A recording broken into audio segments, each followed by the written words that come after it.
Romain Clément, Grégory Roudier. Les pauvres. Un ciel gris et bas de plafond, un hiver long et rigoureux, un climat pourtant favorable aux entreprises françaises. 5000 ont décidé de s'implanter ici. La Roumanie, nouvel entrant au sein de l'Union européenne et marché de 22 millions d'habitants en pleine expansion, a su attirer les firmes tricolores, séduites par une main-d'œuvre qualifiée et des salaires faibles.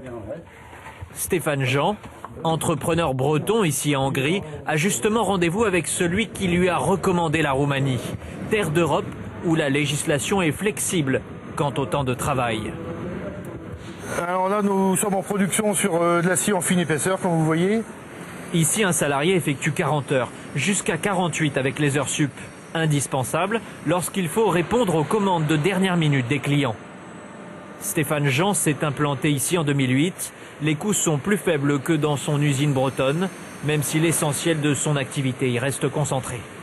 Sur les salaires, quelle est la différence? Un opérateur sur une machine numérique va coûter, on va dire 600 € sur Bucarest à peu près.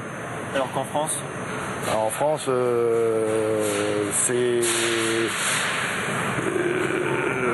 à peu près trois fois le prix. Pour beaucoup d'entrepreneurs conseillés par Marc Pascal Huot, les 35 heures en France ont signifié baisse de compétitivité et changement des mentalités chez les salariés. Les gens sont plus demandeurs de travailler ici et de faire des heures sup peut-être qu'en France. Donc ça aide aussi par rapport à des grosses séries ou des gros... Si Rollaser a besoin un jour de faire des pointes, les gens viendront ici. En France, moi ça fait longtemps que je suis parti, mais je sais que c'est peut-être plus difficile de faire en ce moment des grosses pointes de montée de main d'œuvre et par rapport aux 35 heures ou par rapport aux loisirs qui existent maintenant en France. C'est vrai que nous on a senti ça. On a senti que les 35 heures ont apporté, pas forcément en Roumanie, mais pour ma part, en Roumanie, ça a quand même beaucoup accéléré. Oui. Les 35 heures, un vrai tabou dont les chefs d'entreprise ne parlent pas, mais une raison de plus qui, selon Pascal Huot, les incite à vouloir délocaliser. Et au fur et à mesure des discussions, on comprend bien que le problème, c'est quand même les 35 heures et que pendant un moment où on ne pouvait même pas payer les heures supplémentaires, ça commençait à être un gros problème pour la production. Donc on produisait moins, le coût de salarié était plus cher et on n'avait même plus le droit de faire des heures supplémentaires. Donc c'était vrai que ça a été un gros problème. Et les Français se sont aussi mis à faire plus de loisirs. Donc on travaillait de moins en moins et on avait moins de volonté. Et surtout l'image de la France à l'étranger, si on veut téléphoner à quelqu'un le lundi ou le vendredi, c'est plus la peine quoi. On sait jamais. On sait jamais quand est-ce qu'un Français est là. Et tous les étrangers, l'image de la France à l'étranger, c'est quand même de dire mais vous travaillez quand ?